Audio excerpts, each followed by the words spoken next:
Mutton குழம்பு ரொம்ப சிம்பிளாக சூப்பரான டேஸ்ட்டில் எப்படி வைக்கலாம் அப்படிங்கிறத வீடியோவில் பார்க்க போகிறோம். இந்தமாரி நீங்கள் செஞ்சு பார்த்தீங்க அப்படின்னா கண்டிப்பாக டேஸ்ட் வேறு லெவலில் இருக்கும். இது நார்மலாக நம்ம சாதம் இல்லாட்டி 3 இட்லி அப்படியே இலையில வச்சு அதில் குழம்பு ஊற்றி அதில் ஒரு 5-6 பீஸ்லாம் போட்டு அப்படியே இட்லி கொஞ்சமாக பிச்சு ஒரு 2-3 பீஸை எடுத்து நல்லா குழம்புல நல்லா பிரட்டி எடுத்து சாப்பிட்டோம் அப்படின்னா டேஸ்ட் வேறு லெவலில் இருக்கும். இது எப்படி பண்ணலாம் அப்படிங்கிறத பார்க்க போகிறோம். இதுக்கு சின்ன வெங்காயம் ஒரு 1/4 கிலோ அளவுக்கு, இஞ்சி பூண்டு ஒரு 1/4 கிலோ அளவுக்கு நம்ம எடுத்து அதை நல்லா அரைச்சி வச்சுருக்கோம். சின்ன வெங்காயம், அதுக்கப்புறம் இஞ்சி பூண்டு பேஸ்ட்டு, இது ரெண்டுமே ஒரு 200 கிராம்லேருந்து 250 கிராம் இருக்கும். ஏன்னா 2 கிலோ போடுறதுனால நம்ம இந்த அளவுக்கு ரெடி பண்ணியிருக்கோம். அதுக்கப்புறம் இதுக்கு தேவையான பெரிய வெங்காயம், வதக்கும் போது பெரிய வெங்காயம் தாளிப்புக்கு இதெல்லாம் நம்ம யூஸ் பண்ணுவோம் பார்த்திங்களா. பெரிய வெங்காயம், தக்காளி, பச்சை மிளகா ஒரு 7-8, அதுக்கப்புறம் இஞ்சி பூண்டு பேஸ்ட் நம்ம இப்போ அரைச்சி வச்சுருந்தது, புதினா இலை, அப்புறம் இந்த சின்ன வெங்காயம் அரைச்சி வச்ச இது. சின்ன வெங்காயத்தை நம்ம வதக்காமல் அப்படியே டைரெக்டாக அரைச்சி வச்சுருக்கோம். ஏன்னா எண்ணெயில் நம்ம இதை போட்டு வதக்கிடலாம். 2 கிலோ கறியை இந்தமாரி நல்லா வாஷ் பண்ணி, மட்டனை பொறுத்தவரையும் நம்ம சின்ன சின்ன பீஸாக போடணும். ரொம்ப பெருசாக போட்டிங்கன்னா நல்லா குக் ஆகாது. அதனால் நல்லா சின்ன சின்ன பீஸாக இந்தமாரி போட்டு நல்லா வாஷ் பண்ணி வச்சுக்கலாம். இப்போ மட்டன் குழம்பு ரெடி பண்ணுறதுக்கு பட்டை, கிராம்பு, ஏலக்காய், அன்னாசிப்பூ, அந்த பிரியாணி இலை இதெல்லாமே நம்ம தனியாக எடுத்து வச்சுக்குவோம்.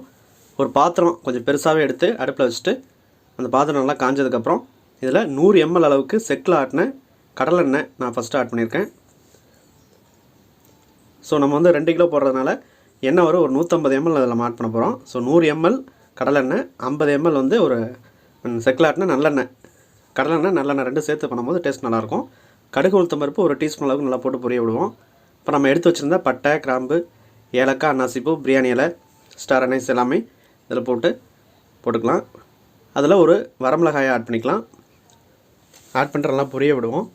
இப்போ நம்ம அரைச்சி வச்சுருந்த 1/4 கிலோ அளவுக்கு இஞ்சி பூண்டு பேஸ்ட். இஞ்சி வந்து ஒரு 100 கிராம் இருந்தால் போதும். பூண்டு வந்து ஒரு 150 கிராம் போட்டு நல்லா அந்த பேஸ்ட் நம்ம பிரியாணிக்கு யூஸ் பண்ணுற மாரி அரைச்சி வச்சுட்டு நல்லா எண்ணெயில் ஒரு 4 நிமிஷத்துக்கு வதக்கிடணும். அதுக்கப்புறம் தான் இந்த சின்ன வெங்காயம் பேஸ்ட்டு நம்ம இதை ஆட் பண்ணோம். சின்ன வெங்காயம் ஒரு 1/4 கிலோ அளவுக்கு நம்ம எடுத்திருந்தோம். அதுவும் பச்சையாகவே அரைச்சி வச்சுருந்து அப்படியே டேரெக்டாக இதில் ஆட் பண்ணியாச்சு. இதில் ஒரு 2 கொத்து கருவேப்பிலையை பிச்சு போட்டு நல்லா ஒரு 4-5 நிமிஷத்துக்கு அந்த பச்சை ஸ்மெல்லாம் போகிற அளவுக்கு நம்ம வதக்கிடணும். இஞ்சி பூண்டு பேஸ்ட்டு போட்டதுக்கப்புறம் ஒரு 2-3 நிமிஷம் நல்லா வதக்கியிருந்தோம் எண்ணெயிலேயே. அப்புறம் இந்த சின்ன வெங்காயம் பேஸ்ட்டு போட்டதுக்கப்புறம் வதக்கியிருந்தோம். ஸோ ரெண்டுமே டோட்டலாக ஒரு 8 to 9 மினிட்ஸ் ஆகும். அதுக்கப்புறம் தான் அந்த பெரிய வெங்காயம் ஸ்லைஸாக வச்சுருக்கோம் பார்த்திங்களா, அது இதில் நம்ம ஆட் பண்ணியிருக்கோம். ஸோ பெரிய வெங்காயம் பொறுத்தவரையும் ஒரு 150-200 கிராம் அளவுக்கு நம்ம எடுத்து அதை உரித்து ஸ்லைஸாக கட் பண்ணி இதில் ஆட் பண்ணிக்கலாம். இந்தமாரி இஞ்சி பூண்டு பேஸ்ட்டு, சின்ன வெங்காயம், இந்த பெரிய வெங்காயத்தை எல்லாம் நல்லா வதக்கணும். அடுப்பை மீடியம் ஃப்ளேமில் வச்சு கருக விடாமல் நல்லா வதக்கிட்டே இருந்தோம் அப்படின்னா அப்போ தான் அந்த டேஸ்ட் நல்லாயிருக்கும். இப்போது இதில் ஒரு 4-5 பச்சை மிளகாய் 2ஆக கீரி அதில் ஆட் பண்ணிக்கலாம். ஆட் பண்ணிட்டு நல்லா மிக்ஸ் பண்ணி விட்ருங்க. இதோட புதினா இலைகள் ஒரு கொத்தளவுக்கு, ஒரு கைப்பிடி அளவுக்கு நம்ம எடுத்து அதில் போட்டுக்கலாம். மல்லி இலையை பொறுத்தவரை லாஸ்ட்டாக நம்ம இறக்கும் போது போட்டால் போதும்.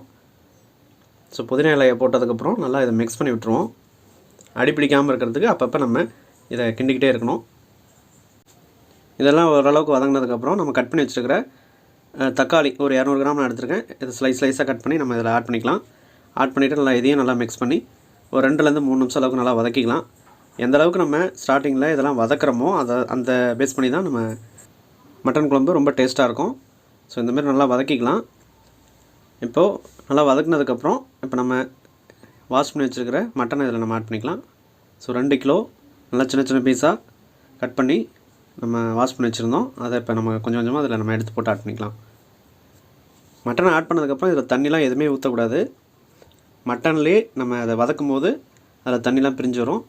ஸோ அதில் தான் அது குக் ஆகும். அப்படி குக் ஆனால் தான் உங்களுக்கு அந்த குழம்பு வந்து ரொம்ப தண்ணி மாரி இருக்காது, கொஞ்சம் கிரேவி ஸ்டைலில் இருக்கும். அதேமாரி நல்லா அந்த மட்டன் நல்லா குக்காகி ரொம்ப சாஃப்டாகவும் இருக்கும். ஸோ இந்த மசாலாவோட மட்டனை நல்லா மிக்ஸ் பண்ணிவிட்டு நல்லா வதக்கிக்கலாம். இது வதக்கிறதுக்கு தேவையான அளவுக்கு கல் உப்பு ஒரு கை அளவுக்கு நம்ம எடுத்து போட்டுக்குவோம். பத்தலைன்னா லாஸ்ட்டாக நம்ம ஆட் பண்ணிக்கலாம்.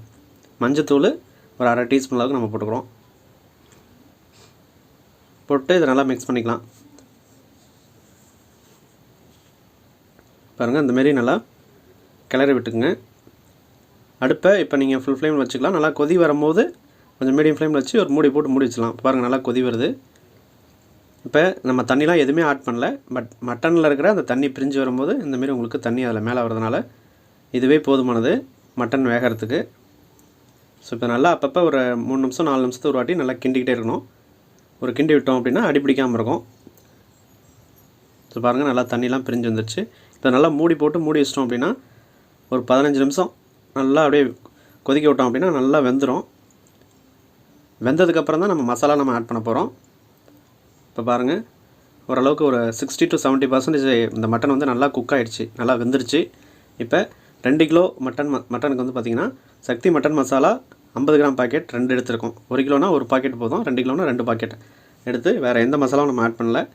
டைரெக்டாக 2 பாக்கெட்டில் இருக்கிற சக்தி மசாலா இதில் ஆட் பண்ணி நல்லா மிக்ஸ் பண்ணிவிட்டால் போதும். இது ஸ்டார்டிங்லேயே இந்த மசாலா நீங்கள் போட்டிங்க அப்படின்னா அடி பிடிக்க ஆரம்பிச்சிடும். அதுமாரி அந்தமாரி அதில் பிரிஞ்சு வர வாட்டரும் வந்து இம்மிடியட்டாக சுண்டி உங்களுக்கு அந்த அளவுக்கு மட்டன் வேகாது. ஸோ நல்லா ஒரு 60-70% குக் ஆனதுக்கப்புறம் தான் அதில் இருக்கிற அந்த பிரிஞ்சு வர தண்ணியில் அதுக்கப்புறம் இந்த மசாலா போட்டு நம்ம மிக்ஸ் பண்ணும்போது டேஸ்ட் வேறு லெவலில் இருக்கும். இதை கண்டிப்பாக நீங்கள் ட்ரை பண்ணி பாருங்கள். ஸ்டார்டிங்லேயே ஆட் பண்ணாதீங்க. இப்போ பாருங்கள் நம்ம மசாலா ஆட் பண்ணதுக்கப்புறம் நல்லா மிக்ஸ் பண்ணி நல்லா கிண்டி விட்டுறலாம். இப்போ பாருங்கள் லைட்டாக எண்ணெய் பிரிஞ்சு வர ஆரம்பிக்குது. இது வரலையுமே நம்ம தண்ணி எதுவுமே ஆட் பண்ணல.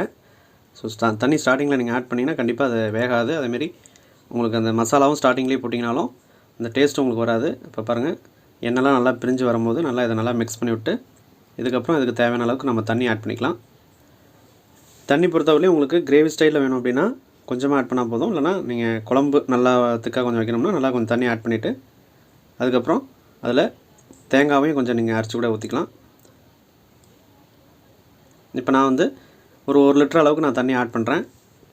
அதுக்கப்புறம் பார்த்துட்டு இன்னும் கொஞ்சம் எக்ஸ்ட்ரா வேணும்னா அப்படின்னா நம்ம ஆட் பண்ணிக்கலாம். இல்லைனா கொஞ்சம் திக்கான கன்சிஸ்டன்ஸில் நம்ம மட்டன் குழம்பு வேணும் அப்படின்னா அப்படியே விட்டுடலாம். இப்போ தண்ணி ஆட் பண்ணதுக்கப்புறம் நல்லா கிண்டி விட்டுட்டு மூடி வச்சிட்டோம் அப்படின்னா அதுக்கப்புறம் ஒரு 10 நிமிஷம் நல்லா கொதிக்கட்டும். ஏன்னா மட்டன் குழம்பு வைக்கிறது கொஞ்சம் லென்த்தியான ப்ராசஸ் தான். கொஞ்சம் நம்ம வெயிட் பண்ணி கரெக்டாக நம்ம குக் பண்ணோம் அப்படின்னா டேஸ்ட் சூப்பராக இருக்கும். ஹோட்டலில் இருக்கிறத விட செம்மையாக டேஸ்ட்டு நம்ம பண்ணலாம். பாருங்கள் நல்லா இப்போ வந்து ரெடி ஆகிடுச்சு. எண்ணெய்லாம் நல்லாவே பிரிஞ்சு வர ஆரம்பிக்குது. ஸோ ஃபஸ்ட்டு ஒரு 60-70% குக் பண்ணதுக்கப்புறம் மசாலா ஆட் பண்ணி நம்ம இது பண்ணியிருந்தோம். அதுக்கப்புறம் தண்ணி ஊற்றி அதை மிக்ஸ் பண்ணி விட்டு அதுக்கப்புறம் ஒரு 10 நிமிஷம் 10லேருந்து 15 நிமிஷம் நல்லா வேக விடணும். மேக்ஸிமம் ஆல்மோஸ்ட் நம்ம ஒரு 1 ஹவர் ஆகும். 1 ஹவர் டைம் இது பண்ணி தான் நம்ம குக் பண்ணி தான் நம்ம இதை மட்டன் குழம்பு ரெடி பண்ண முடியும். ஸோ குக்கரில் ஒரு சில பேர் டைரெக்டாக நம்ம பண்ணுறாங்க, அது நல்லாயிருக்கும். பட் டேஸ்ட்டு கொஞ்சம் சுமாராக தான் இருக்கும். ஈஸியாக வெந்துடும் குக்கரில்.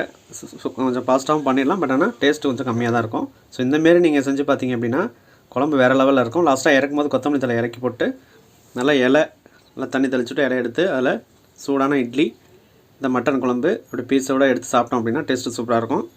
அவ்வளோதான். ஒரு சண்டே டைமில் சூப்பரான மட்டன் குழம்பு இல்லாட்டி மட்டன் கிரேவின்னு கூட சொல்லலாம். கொஞ்சம் திக்கான கன்சிஸ்டன்ஸ் தான் இருக்குது. இதே அளவுகளோடு நீங்களும் ட்ரை பண்ணி பாருங்கள். கண்டிப்பாக உங்களுக்கு பிடிக்கும். நம்ம சேனலை ஃபஸ்ட் டைமாக பார்க்குறீங்கன்னா மறக்காமல் சப்ஸ்கிரைப் பண்ணி பக்கத்தில் இருக்க பெல் பட்டனை கிளிக் பண்ணிக்கோங்க. தேங்க்ஸ் ஃபார் வாட்சிங். தேங்க்யூ.